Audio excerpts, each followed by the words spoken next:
একবার ভাবুন তো, আমরা প্রতিদিন ক্যালেন্ডার দেখি, তারিখ দেখি, মাস দেখি, কিন্তু খুব কম মানুষই থেমে প্রশ্ন করে সব মাস 30 বা 31 দিনের, অথচ ফেব্রুয়ারি কেন মাত্র 28 দিনের?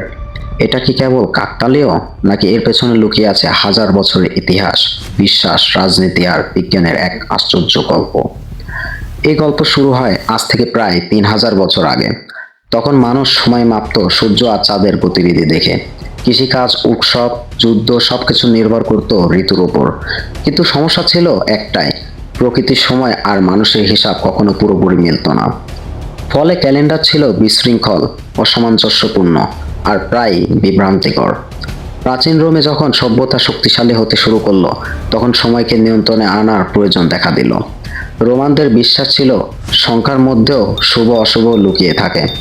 তারা বেজোড় সংখ্যাকে সৌভাগ্যের প্রতীক মনে করত। তাই যখন রোমান ক্যালেন্ডার সাজানো হচ্ছিল, অধিকাংশ মাসে 29 বা 31 দিন করা হয়, যেন শুভ সংখ্যা বজায় থাকে। এই সময়ে আবির্ভাব ঘটে রোমানদের এক কিংবদন্তি শাসনের, নুমা পম্পিলিয়াস। তিনি ক্যালেন্ডারকে আরও শৃঙ্খল করতে চাইলেন। লক্ষ্য ছিল বছরে 365 দিনের কাছাকাছি আনা। কিন্তু হিসাব করতে গিয়ে দেখা গেল সব মাসে বেজোড় সংখ্যা দিলে মোট দিন মেলানো যাচ্ছে না। বাধ্য হয়ে একটি মাসকে জোড় সংখ্যা রাখতে হবে, আর সেই মাসটি ছিল ফেব্রুয়ারি। তখন ফেব্রুয়ারি বছরের শেষ মাস হিসেবে ধরা হতো।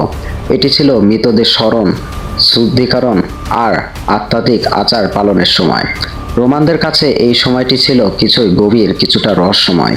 তাই তারা মনে করল এই অশুভ বা আচারিক মাসকে 28 দিন রাখা যেতেই পারে। এভাবেই ফেব্রুয়ারি হয়ে গেল ক্যালেন্ডারের ব্যতিক্রম।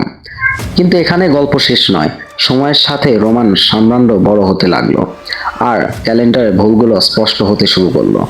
ঋতু আর তারিখের মধ্যে অমিল দেখা দিচ্ছিল। কৃষকরা বিভ্রান্ত, প্রশাসন সমস্যায়, আর ধর্মীয় উৎসবের সময়সূচি এলোমেলো। এই বিশৃঙ্খলা দূর করতে এগিয়ে এলেন আরেক ঐতিহাসিক ব্যক্তিত্ব, জুলিয়াস ক্যাসির। তিনি বুঝলেন ক্যালেন্ডারকে প্রকৃতির সঙ্গে মিলিয়ে না নিলে সমস্যা চলতেই থাকবে। তাই জ্যোতির্বিদদের সহায়তায় তিনি চালু করলেন এক নতুন ব্যবস্থা, জুলিয়ান ক্যালেন্ডার। এই নতুন ক্যালেন্ডারে ধরা হলো যে পৃথিবী সূর্যকে একবার প্রদক্ষিণ করতে প্রায় 365 দিন 6 ঘন্টা সময় নেয়। কিন্তু এখানে ছিল সূক্ষ্ম এক সমস্যা, অতিরিক্ত 6 ঘন্টা প্রতি বছর জমতে থাকে। 4 বছরে তা দাঁড়ায় প্রায় এক পুরো দিন।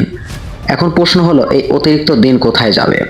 ইতিহাসের ধারাবাহিকতা বজায় রেখে সিদ্ধান্ত হলো সেই দিন ফেব্রুয়ারিতে যোগ করা হবে। ফলে প্রতি বছরে একবার ফেব্রুয়ারি হয়ে যায় 29 দিনের। আমরা যাকে আজ বলি অধিবর্ষ বা লিপ ইয়ার। ভাবুন কত অদ্ভুত এক ভারসাম্য। একদিকে হাজার বছরের বিশ্বাস আর সংস্কৃতি, অন্যদিকে নিখুঁত জ্যোতির্বিজ্ঞান হিসাব। এই দুয়ের সমন্বয়ে টিকে আছে ফেব্রুয়ারির ব্যতিক্রম পরিচয়। আজ আমরা আধুনিক পৃথিবীতে দাঁড়িয়ে ডিজিটাল ক্যালেন্ডার ব্যবহার করি, সেকেন্ড পর্যন্ত হিসাব রাখি। কিন্তু ফেব্রুয়ারির এই 28 দিনের গল্প আমাদের মনে করিয়ে দেয় সময় কেবল সংখ্যা নয়, এটি মানুষের ইতিহাস, বিশ্বাস, ভূম সংশোধন আর জ্ঞানের বিকাশের এক জীবন্ত স্মরণ।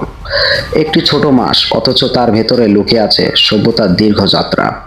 পরিবারে যখন ক্যালেন্ডারের ফেব্রুয়ারি দেখবেন, মনে রাখবেন এটি কেবল বছরের একটি মাস নয়, এটি প্রাচীন রোমের উত্তরাধিকার, জ্যোতির্বিজ্ঞানের নিখুঁত হিসাব আর মানুষের সময়কে বোঝার চূড়ান্ত প্রচেষ্টার এক অসাধারণ প্রতীক। তো ভিডিওটি ভালো লাগলে অবশ্যই আমাদের চ্যানেলটি সাবস্ক্রাইব করবেন, যাতে আপনাদের কাছে নতুন নতুন ভিডিও সবার আগে পৌঁছায়। আল্লাহ হাফেজ।